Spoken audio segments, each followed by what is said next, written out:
Hello again, model builders, and I'm just going to give you an update here on the channel, what you have to look forward to in the coming months from the Mongrel Motorsports channel on the model building side. If you're tuning in and wondering what's going on with the Royal Enfield motorcycle, I don't have any happy news to report, but something's coming soon on that. But I want to give you an update here on recent kit purchases and what we've got coming. It's the summer, it's the kind of the slow time of year for model building, so that's why not a whole lot's happening, but I am working on something. So we'll go through these really quick and just let you know what's going on there, and then we'll comment on a couple other things not related to these near the end of the video. So currently, I'm working on the 69 Shelby. This is an older version of this kit, but I think it's currently available in different box art. It's very similar to the 69 Boss 302, at least looks like the chassis is the same. But it has the proper big block engine and so on with it. It's a pretty nice kit, and I'm probably about a quarter of the way through a build on that, so we'll have that for you very soon. I bought this used on eBay. It was a sealed kit. No, excuse me, it wasn't a sealed kit, and it was missing only one set of stripes for the decal sheet. All the parts were still in the bags and everything, but somebody cut out the white stripes, which are the color stripes that probably 90% of the color choices utilize. So I'm stuck with trying to figure out what color I want to make this car now, because it seems like everything had white stripes. So it leaves me with black and a color of brown that is totally wrong. They're supposed to be tan, and these are like almost a medium to dark brown. So, but that one's in the works currently. At the same time I got that kit, I also got this. This was a 2-for-1 deal. So this is a 70. I believe it's a Boss 302, yes. And probably not too much different than the 69, but we'll do that one. Paint that a different color than the Hugger Orange one I had, or whatever color you want to call that. Purchased this guy. This is a kit I've been wanting to build for quite a while. And this is the AMT reissue of the 66 Mustang Coupe. This kit's been around forever, and it's not as detailed, of course, as some of the more modern things, but really wanting to tinker with that. And opened the box and just looked at the stuff in the bags, and the body's really nice. It's got some cool things in it.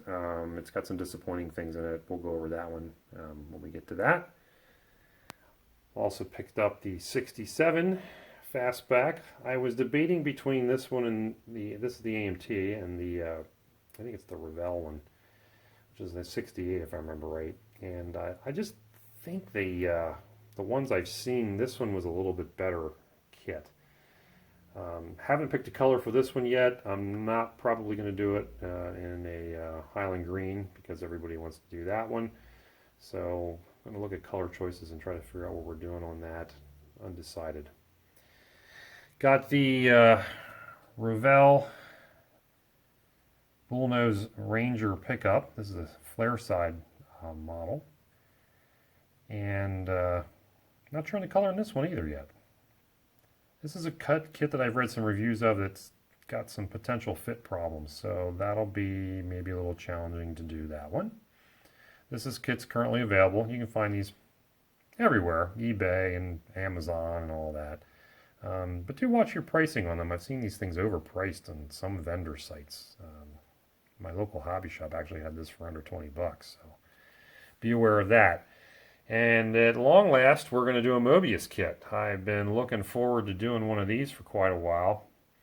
And I got a gift certificate for, I think it was Tower Hobbies.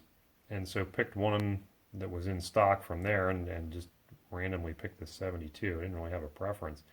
I've got a color scheme picked out for it. We're going to do two-tone on that one. And that's going to be cool. I'm looking forward to that. I'm curious to see what they give us in the box, because I've never done a Mobius kit. I've seen some reviews of the kits and the opening of the boxes, and they look like they're really nice. So that's going to be a fun one, and I'm not sure in the grand scheme of things when that's actually going to happen. So all these are on the docket to be built. I don't yet have a schedule for building any particular one other than that 69 Shelby, which is currently in process. look for a review probably within the next month on that. Good chance I'll do that 66 Mustang next because it's a very simple kit, provided that I can figure out what color I want to make it. I am going to try to do different wheels on it, just because I have a vision in my head of what I want that one to look like. The 67 Fastback's probably going to be stock. I don't think Monogram gives us a choice on that 70. Probably do that one, totally stock with the factory stripes anyway. And then the pickup trucks might be open to a little interpretation depending on what's in the box. So we may go off the rails a little bit with one of those. And then I've got one other project I'm going to share with you here. Let me move the camera. Okay, here's a little quick sneak preview of a kind of a bigger project I'm working on. And I've been wanting to do this for years. Do a replica of a particular movie vehicle that I've always had an affection for. And this is a kit that's coming up. This is going to be the Rodin M37 military truck build. It's actually a pretty detailed kit. It's got an engine in it and everything. Most military kits don't have that much vehicle detail. They're usually much more interested in getting you the military stuff. And I also picked up that crane kit, which is going to replicate a tow truck boom for the back of this truck. And I'm going to be doing a movie vehicle replica of the Dodge Power Wagon tow truck from the movie It's a Mad, Mad, Mad, Mad World. Ray and Irwin's tow truck. And going to be putting that together and painting it to match, which is kind of a complex nightmare of two-toning that I'm going to have to deal with. If you know the truck I'm talking about, you'll know the problems. So I won't talk too much about that. We're going to go into full detail on that once the build actually starts. I just got the parts and primer right now, and kind of put that on the back burner because I wanted to build some of these other Fords first. But that's coming this winter, so you can look forward to that. And something else I wanted to share was the way I display these models when I got them completed. This is a gun case for rifles and shotguns that I modified into being a model car display case. I removed the parts that hold the guns in place and got some glass shelving cut to fit, a bunch of L brackets, drilled some holes, wound up painting it because it was a ugly dark walnut color, and got some better handles for the drawer at the bottom. Added a light at the top, and voila, you've got yourself a display case for model kits. Nice way to display them. Reasonably dust-free. I have to clean it probably once a year, wipe the shelves down, blow the dust off the cars. But it's really been a great display piece. I've had this thing for probably 30 years, maybe longer. And so this is what I put all the finished kits in, and some of my die-cast cars too, you can see in here. Somebody had asked, why do I only build Ford kits, or mostly Ford kits? When I was younger and was into model building the first go-around, I wound up with a closet full of model kits, probably 50 or 60 or maybe even more, I don't even know anymore. And it was just getting out of hand. I wasn't getting around to building them. I had too much money sitting around invested in unopened boxes. So I decided this time around I was going to force myself to be limited to just Fords. That's where my loyalty kind of goes. I got Fords in my own garage. It's kind of what I like the most. Although I really like Mopars and AMC muscle cars too, weirdly enough. And the occasional GM car or truck. But I'm sticking to Fords this time around just to keep things from getting out of hand. So that's why.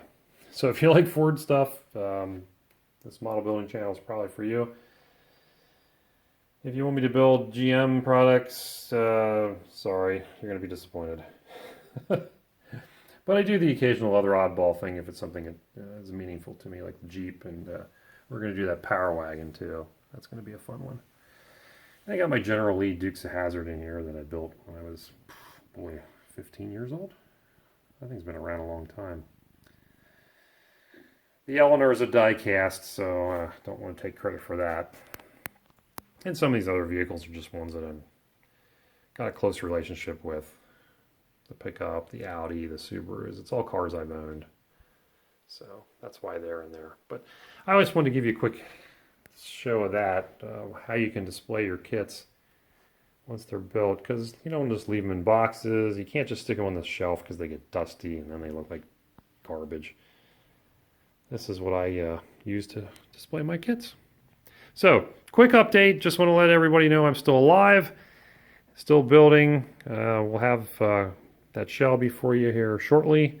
And then that's the upcoming list of kits for the winter months as they approach. Thanks for tuning in, guys. Appreciate it. Subscribe if you haven't, please. Helps me out quite a bit with YouTube. And I will talk to you soon.